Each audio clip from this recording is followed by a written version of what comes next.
안녕하십니까. 오밀리터리 오동영입니다. 자, 한승호 편집장님. 네. 저희가 그 현대로템 창원공장에 내려가서 K2 흑표 전차를 탔던 게 몇 년이죠? 아, 그거 타시고 한 바퀴 돌았던 게 예. 2009년도였습니다. 2009년. 지금부터 한 10년 전이군요. 그게 봄이었을 거예요. 예. 4월달.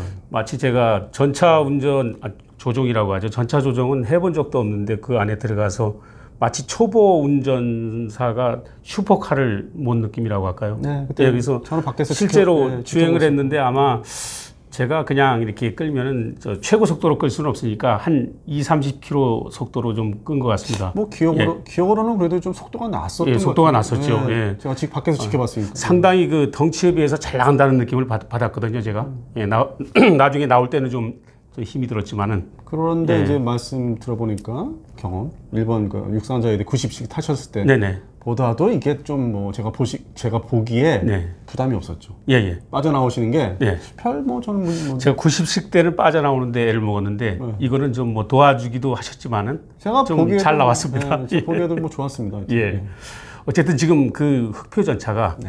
우리 2014년도부터 네. 지금 그 전력화되기 시작을 해가지고 1차분부터 1차분 총 우리가 이제 합참이 계약을 현대로템 측하고 한 게 206대 아니겠습니까? 아니 계획을 이제 계획을 양산을 잡은 게, 예. 양산 계획을 이제 계획을 잡았던 게 네.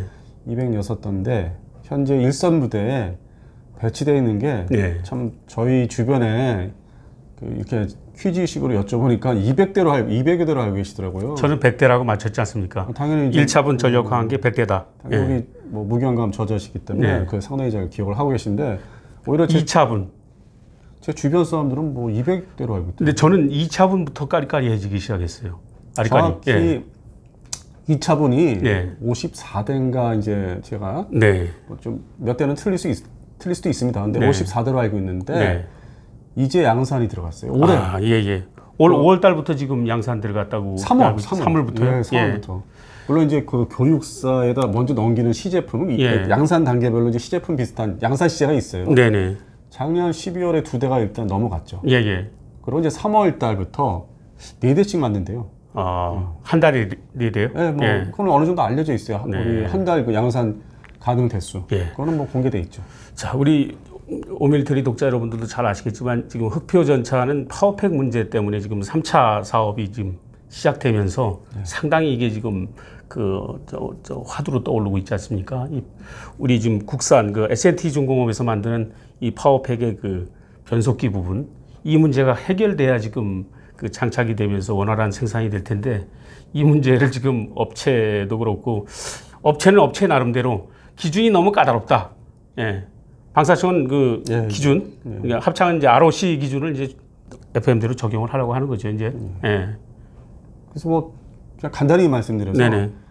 뭐 세월이 이렇게 시간이 흐르면은 뭐가 이렇게 해결돼 있거나 뭐 네. 계약을 했겠거니 이제 이렇게 쉽게 생각할 수 있는데 제가 이제 저희 월간지에서 기사 쓴 것도 찾아봤는데 뭐 2017년도 이후에 상황이 뭐 크게 나아진 게 없습니다. 네. 그러니까 2차 양산은 이제 뭐 어떻게 우여곡절 끝에 지금 진행을 하고 있는데 네. 3차 양산에 대한 것도 역시 같은 네. 상황에 지금 처해 있는. 아. 네. 그럼 3차 양산 대수는 그러면 원래 계획대로라면 52대가 될 거 아니겠습니까? 그래서 뭐 일단 토탈 1차, 2차, 3차는 206대로 예. 알고 있습니다. 예, 예. 뭐 5차는 있을 수 있는데 제가 잘못 알고 있을 수 있는. 예, 예, 예. 그 지금 성능 기준이 1500마력 아니겠습니까? 이 파워팩에. 파워팩. 예, 1500마력인데 이 내구 성능 그 안에 각종 파트들이 그 10,000km를 달릴 때 거의 9,800km죠. 달릴 때까지 문제가 없어야 된다는 기준인데 사실 이게 2차 때입니까? 2차 때 그 그렇죠. 7,110km를 달리면서 이제 트러블이 이제 생기기 시작했죠. 거기서부터 이제 그 불합격이 된 건데 사실 그것도 어떻게 보면 나쁜 성적은 아니라는 게 이제 업계 얘기 아니겠습니까? 사실 독일 저 MTU죠. MTU사도 이걸 개발하는데 한 10년 이상 걸린 파워팩 개발하는데. 랭크사 게이트. 네, 그리고 이 시험 평가 기준이 그 중간에 한번 그 10,000km를 소화하는 중에 중간에 깨진. 그리고 수리를 할 수 있도록 이렇게 허용을 했답니다. 근데 우리의 기준은 엄격하게 9,800km까지 꼼짝 못하고 이제 주행을 해야 되는 그런 과정이었기 때문에 더 가혹했다. 예. 그래서 이제 업계에서는 나름대로 너무 이게 지금 독일 기준에만 맞춘 게 아니냐. 그런 좀 불만도 있습니다. 좀. 근데 그러고 나서 이제 2차가 어떻게 이제 양산 들어갔는데 네. 3차에서도 뭐 이게 같은 또 얘기가 반복되고 있으니 예, 예. 참 답답하죠. 현실은 빨리 이거 지금 그나마 그거라도 예, 예.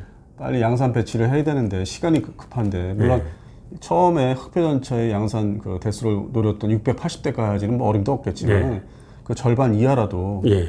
어떤 300여 대를 빨리 확보해서 기존에 그 저희가 항상 문제가 되고 있는 가장 구형 전차 M48 A3K 네.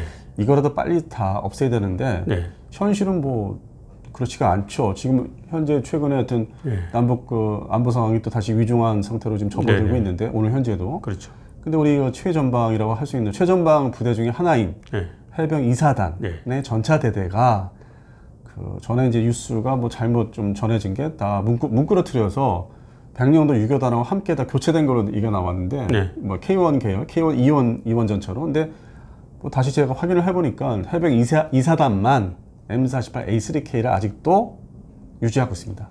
아, 그건 거의 지금 그 박물관 전시용 아니겠습니까? 아니지 뭐 나름대로 운영 유지로 노력을 해병대에서 해가지고 어떤 기동하고 사격이 되겠지만은 전 세계적으로 이 3K를 쓴다는 거는 좀 우리 뭐 좀 안 맞죠. 그렇죠. 국산 전차, 흑표 전차를 생산하는 생산국으로서는 좀 안 맞죠. 그리고 뭐 K1 전차도 있고. 그래서 전차 종류가 여러 종류 중에 가장 노후화되고 구식 전차를 그 전방사단에서 쓴다는 건 좀. 그래서 합참이 그래서 K2 흑표 전차를 최초 소유 제기할 때도 324대를 소유 제기했는데 아까 말씀하셨듯이 그 정도 수량이 우리가 확보돼야 되는 거군요, 그러니까. 지금 이제 어떤 국방 개혁에 따라서 병력이 줄으면서 이제 좀 많이 개편을 좀 진행하고 있는데 그 중에 육군의 이제 핵심은 공중기동사단. 그것이 이제 핵심인데 그러다 보니까 날아다니자. 그러다 보니까 우리가 이제 시리즈로 뭐 우리 말씀을 드렸지만은 뭐 수리원 추가에 대한 거, 그다음에 아파치 추가에 대한 거, 그다음에 치누크 추가에 대한 거를 계속 연속으로 말씀드렸는데 그게 이제 공중기동사단의 일환입니다. 그 가고자 하는 방향이. 예전과 달리 뭐 90년대나 80년대, 90년대 같이 뭐 전차 중심의 어떤 전력 증강이 아니라 공중기동으로 신속히 움직이자. 그러다 보니까 지금 말씀하신 대로 360대, 324대, 324대로 줄어들었죠. 근데 그 324대라는 거는 이제 아까 좀 전에 말씀드린 대로 M48 A3K 그 야전에 있는 거, 일선 부대에 있는 걸 다 교체하는 용도밖에 안 되죠. 그러니까 원래 3차 물량도 118대로 당초에 이렇게 얘기됐었는데 아파치 헬기를 그 추가로 도입하면서 물량이 줄었죠. 뭐 물량을 이제 뭐 2차, 3차로 나눠 쪼갰죠. 그렇게 됐죠. 지금 보면은 이제 파워팩이라고 그러면 우리 독자 여러분 잘 아시겠지만 엔진 플러스 이제 변속기인데 엔진은 우리 국산 두산 인프라코어가 이제 제작을 하고 있고요. 이제 변속기 문제만 해결되면 완전한 우리는 이제 그 파워팩을 완성을 하게 되는데 이거 안 편집장님은 제가 좀 의견을 여쭙고 싶어요. 이걸 좀 이렇게 지금 현재 S&T 중공업이 이제 개발을 하는데 약간 좀 미흡한데 이걸 더 시간을 주고 해가지고 완성하도록 해야 되겠습니까? 아니면 그냥 그 RENK라고 독일 랭크사 랭크사 거를 갖다 붙여서 빨리 전략화 시키는 게 낫겠습니까? 저는 입장이 뭐 빨리 그 야전부대 전력이 중요하다고 생각하기 때문에 그래서 그냥 빨리 했으면 좋겠어요. 양산 그 돌입을 계약을 빨리 해줘서 방사청 계약을 빨리 지금이라도 빨리 해줘서 2차 사업 같은 그런 케이스로 갔으면 좋겠는데 3차도 빨리 이제 완성을 해서 전력 증강에 2차 사업 같이 2차 사업 같이 했으면 좋겠는데 했으면 좋겠다. 근데 워낙 뭐 S&T 중공업의 어떤 그 뭐랄까 그 상당히 심하죠. 아직도. 그렇게는 안 된다. 그동안에 노력한 게 있고 돈을 투자한 게 있는데 그렇죠. 지금 지체 상금도 지금 1,900억 원이라고 이렇게 얘기 나오지 않습니까? 그다음에 그 하청업체도 지금 1,000개가 넘는 하청업체들이 지금 고통을 당하고 있고. 그래서 그 S&T 중공업에 대한 거는 또 방위사업청이 어떤 제도를 좀 손을 보든지 해서 결단을 해서 좀 보상해줄 건 해줘야 되고 그렇게 해서 돌파구를 열어서 어느 한쪽이 손해 보지 않는 방향으로 잡아야 되는데 방위사업청은 상당히 그 좀 항상 자기들의 어떤 그 법적인 그 입장을 어떤 고수하는 저희들이 뭐 감사를 받는 거를 맞습니다. 그 지적이 많이 나오고 있죠. 감사를 다 항상 받고자 하지 않는. 그러다 보니까 뭐 전력 증강에 관련된 건 항상 뒷전. 우리 이제 S&T중공업의 최평규 회장님께서는 이제 광진의 회장으로서 참 이 부분에 대해서 굉장히 좀 노력을 많이 하고 계시지 않습니까? 아니, 사실 뭐 방산업체들이 다 골고루 손해 보는 거는 일은 없도록 해야죠. 네네. 그러면 결국 행정기관에서 뭔가 좀 결단을 내려주고 손을 좀 봐야 되죠. 자기들의 어떤 제도나 어떤 불이익을 받지 않도록 말 그대로 국가 방위산업 그걸 유지하는데 손해 보게 하면 안 되죠. 네. 자, 지금 제가 수출 문제를 좀 말씀드리고 싶은데 수출은 지금 사우디가 전차 수입을 지금 하려고 당초 이제 독일제 레오파드를 하려고 했다가 독일이 해외 분쟁 중인 나라나 이제 위험 국가에는 이제 팔지 않는다는 그런 것들이 있기 때문에 그다음에 이제 우리 기술을 받아서 제작한 그 터키의 그 알타이요? 알타이도 결국은 그 안에 내부 그 엔진이 이제 독일제이기 때문에 그것도 걸려 있는 모양입니다. 그래서 결국 우리가 완전히 국산화를 할 경우에는 우리가 사우디 수출길이 열릴 수도 있다 이런 얘기가 나오고 있는데. 근데 현재 수출 문제는 우선 그 대상국이 오만으로 지금 얘기합니다. 아, 사우디보다는요? 저희가 이제 얘기 듣기로는 그 오만. 네. 그리고 이제 뭐 우리 매니아 분들이나 관심 많으신 분들 얘기하실 때 폴란드는 아직 그 시작도 안 한. 아직도 먼 얘기고. 그래서 그거는 조금 아니다 그러더라고요. 폴란드는 아니고 일단 오만이 현실적으로 가장 빨리 될 수 있는 어떤 코로나 사태라든지 이런 좀 세계적인 그 분위기가 좀 정리가 되면은 가장 먼저 계약할 수 있는 곳은 오만이라고 합니다. 어쨌든 파워팩을 국산화하는 것이 이제 수출에는 도움이 되겠죠.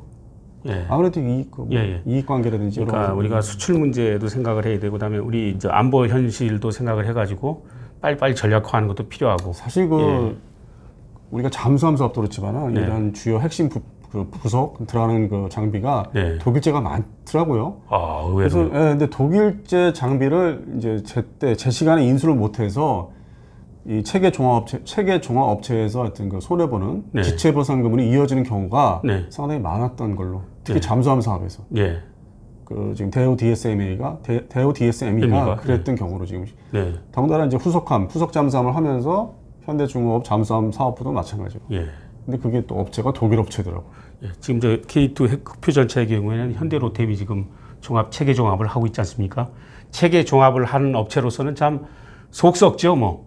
솔직히 말씀드려서 그죠? 그래서 뭐 말씀대로 국내 업체가 이제 국산화 성공하는 게 제일 좋은데 또 다른 문제는 이제 전력화 시간에 맞춰서 해야 되는 것도 참 그것도 양날의 칼이죠. 그럼요. 어떤 그 양쪽 어느 균형을 잡기 어려운. 우리 합참하고 이제 방사청 이런 기관들이 좀 지혜를 좀 짜내봐야 되겠습니다. 결국에는 뭐 행정기관 그거를 이제 집행하는 기관이 더 뭔가 좀 더 현명하게 판단을 내리고 결정을 해야 되지 않을까. 조정을 하고. 근데 좀 부족한 것 같습니다. 방위사업청이 그런 면에서는 또 면피성, 회피성 자기들의 책임 회피하고 감사원의 어떤 감사기관에 그걸 안 받으려고 미루고 그랬던 경우가 최근에 부쩍 많아진 걸로 그렇게 얘기를 듣고 있습니다. 말씀 잘 들었습니다. 고맙습니다.